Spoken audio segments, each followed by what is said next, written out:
খেলনা অনা পিতৃৰ হাতখনত মুখাগ্নিৰ জোৰ মাৰি শহু কেনেকৈ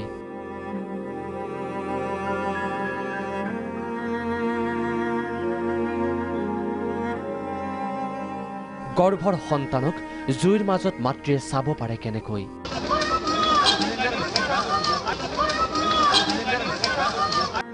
প্ৰথম মহলাত দুই সন্তানে চিঞৰিছে মা মা বুলি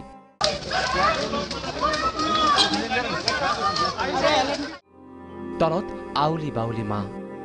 কেনেক ভাষাৰে শব্দৰে প্ৰকাশ কৰিব নোৱাৰা দৃশ্য তুষাৰ শিল্পীৰ সপোন আকাংক্ষা মিনিটতে খহিছিল তাজপাতৰ দৰে শুকুৰবাৰে নৱগ্ৰহত সকলোৱে উচপিছিল যেতিয়া আহি পাইছিল ঈশান ইভানৰ অগ্নিদগ্ধ দেহৰ অৱশিষ্ট অংশ নিৰ্বাক পিতৃ তুষাৰ গোস্বামী হৃদয় ভঙা তুষাৰ গোস্বামী তপ্ত জুয়ে চকুলো শুকুৱাই পেলোৱা তুষাৰ গোস্বামী যন্ত্ৰবত কৰি গৈছে যথাবিধি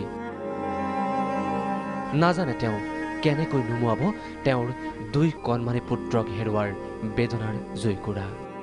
বৃহস্পতিবাৰৰ পৰাই সংজ্ঞাহীন মাতৃ শিল্পী যেতিয়া দুটিকৈ সন্তানে চিঞৰি আছিল মা মা বুলি তেতিয়া এধানি মাথো সহায়ৰ বাবে বাউলি হৈ জুইকুৰালৈ চাই আছিল মাতৃশিল্পীয়ে বেলতলাৰ এই জুইকুৰাই সকলো হৰিলে সন্তান সম্ভাৱনা সংজ্ঞা আজি একোৱেই নাই মাতৃ শিল্পীৰ শুকুৰবাৰে ক্ষণিকৰ বাবে চেতনা ঘূৰাই পায়ো পুনৰ হৈ পৰিছিল চেতনাবিহীন জড়স্বৰূপ যেতিয়া গম পাইছিল ঈশান ইভানৰ মৃত্যুৰ খবৰটো জিএনআৰচিৰ চিকিৎসক বৃন্দই কৰিছে মাতৃৰ চিকিৎসা অভিশপ্ত ঘৰটোত এতিয়া মাথো চাই আঙঠাৰ গোন্ধ গ্ৰিলৰ জলঙাৰে দেখা পাই এই পুৰি যোৱা লোৰ বিচনাখন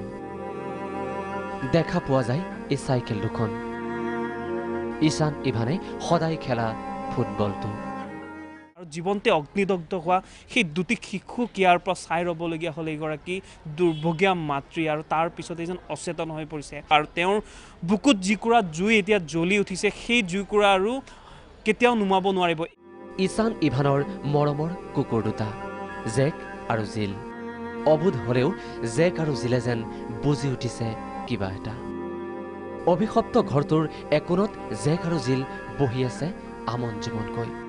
এই কুকুৰ দুটাৰ নাম জেক এণ্ড জিল এই জেক এণ্ড জিলেও খোৱা লোৱা বন্ধ কৰি দিছে শুকুৰবাৰে তদন্তৰ বাবে আহিছে আৰক্ষী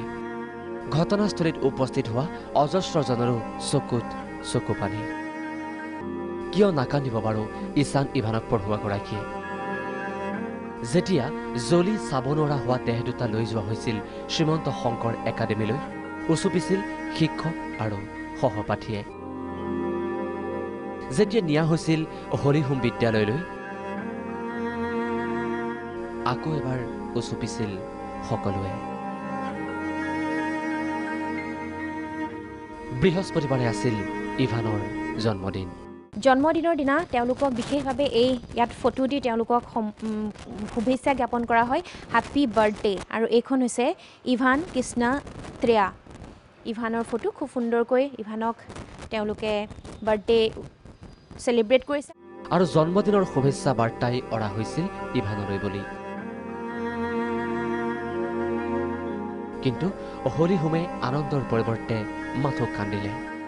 এজন ভৱিষ্যতৰ সুন্দৰ নাগৰিক হয়তো সমাজখনে পালোহেঁতেন যদি যোৱাকালি এই দুৰ্ঘটনাটো নঘটিলহেঁতেন এই যে আমাৰ মাজত নাই ভাষা নাই আৰু ক'বলৈ মৰম লগা ল'ৰা আছিলে এতিয়া আমি তাৰ চকুকেইটা বেছ ধুনীয়া আছিলে তুষাৰ শিল্পীৰ বাবে ঈশান ইভান আছিল ঈশ্বৰ সদৃশ মৰমতে দুই সন্তানক মাতিছিল ওম আৰু নমো বুলি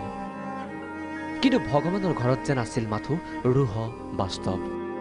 যি ঈশ্বৰে শিল্পীৰ কোলালৈ পঠাইছিল দুটিকৈ সন্তান সেই ঈশ্বৰে বৰ নিৰ্দয়ভাৱে দুয়োকে কাঢ়ি লৈ গ'ল এতিয়ানো কেনেকৈ জ্বলে ঈশ্বৰৰ ঘৰ জ্বলোৱা চাকি গছি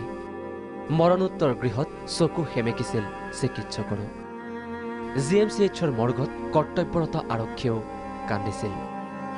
জুইয়ে সংকুচিত কৰি পেলোৱা পুতৰা সদৃশ দেহ দুটা চাব পাৰি কেনেকৈ ঈশান নে ইভান ধৰিবকে নোৱাৰাকৈ দগ্ধ হোৱা দেহ দুটাই আমনি নকৰিবই বা কিয় কৰ্তব্যৰত দণ্ডাধীশৰ আকুল প্ৰাৰ্থনা। এনে অভিজ্ঞতা মোক আৰু নিদিবা ভগৱান। ইমান ইনকুৱেষ্ট কৰিলোঁ আজি যোৱা 2 বছৰে ধৰি এনেকুৱা এটা দৃশ্য বা এনেকুৱা ইনকুৱেষ্ট মই জীৱনত কৰা নাছিলোঁ। ইয়াততো প্ৰথম আৰু এনেকুৱা ঘটনাৰ যাতে পুনৰাবৃত্তি নহয় তাকেই মানে আমি সকলোৱে প্ৰাৰ্থনা কৰিছোঁ। মৰমৰ নাম আছিল ঈশান ইভান, সন্মোহনৰ নাম আছিল ঈশান ইভান, আৰু এতিয়া চকুপানীৰ নাম ঈশান ইভান। তুষাৰ শিল্পীৰ বাবে হেৰুৱা মমতাৰ নাম Ishan Ivan. Bureau report, Prag news.